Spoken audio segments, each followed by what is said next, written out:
ఇది నార్మల్ మనమైతే ప్రతీదీ బోట్ నెక్ కుట్టించుకోలేం కదా!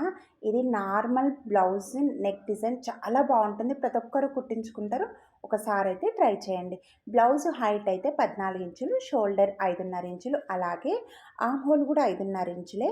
చెస్ట్ లూజ్ వచ్చేసి 8.5 ఇంచులు, 2 ఇంచులు ఖర్చు కోసం తీసుకోండి. నడుము 7.5 ఇంచులు, 1 ఇంచు డాట్స్ కోసం తీసుకోవాలి. 2 ఇంచులు ఏమో ఎక్స్ట్రా ఖర్చు కోసం తీసుకోవాలి. ఇప్పుడు నెక్ డిజైన్ చూద్దాము. చాలా బాగుంటుంది, ట్రై చేయండి.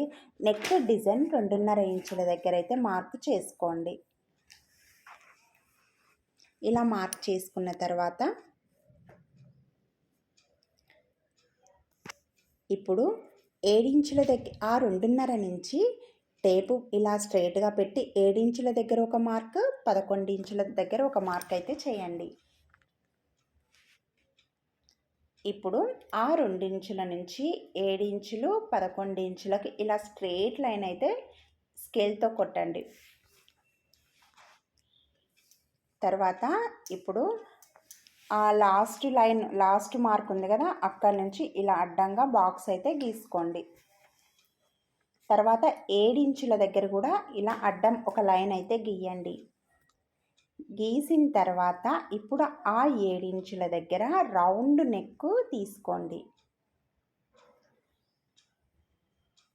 ఇలా రౌండ్ నెక్ తీసుకున్న తర్వాత ఇప్పుడు అక్కడి నుంచి ఆ రౌండ్ నెక్ నుంచే ఇలా కర్వ్ కొద్దిగా 1 ఇంచు కిందికి కర్వ్ తీసి కొద్దిగా దాన్ని ఇలా మనము మళ్ళీ అక్కడి నుంచి చివరకు బాక్స్ ఉంది కదా, దానికి ఇలా కర్వ్ అనేది క్రాస్గా తీయాలి.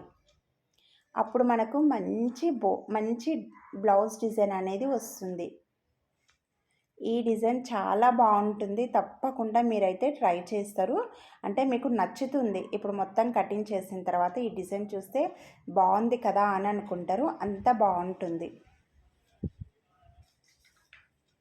ఇలా ఫస్ట్ అయితే పైన రౌండ్ నెక్ ఉంది కదా, అది కట్ చేయండి. ఇప్పుడు కింది సైడ్ వచ్చేసరికి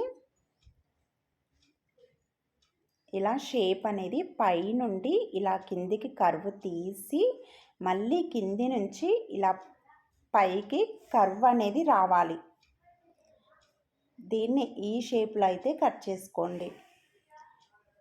ఇప్పుడు చూడండి, దీన్ని ఓపెన్ చేస్తే ఎంత మంచి డిజైన్ అంటే చాలా మంచిగా ఉంటుంది. అందులో నేను కటింగ్ కూడా చాలా ఈజీగా మెజర్మెంట్తో చాలా మంచిగా ఈజీగా చెప్పిన కదా, తప్పకుండా ఈ నెక్కునైతే ట్రై చేయండి. ఇంకా ఇక్కడ మీరైతే బటన్స్ పెట్టుకోండి, లేదంటే పైన చిన్నగా లట్కన్స్తో కూడా కట్టుకోవచ్చు. ఈ బ్లౌజ్ డిజైన్ నచ్చితే లైక్ చేయండి ప్లీజ్.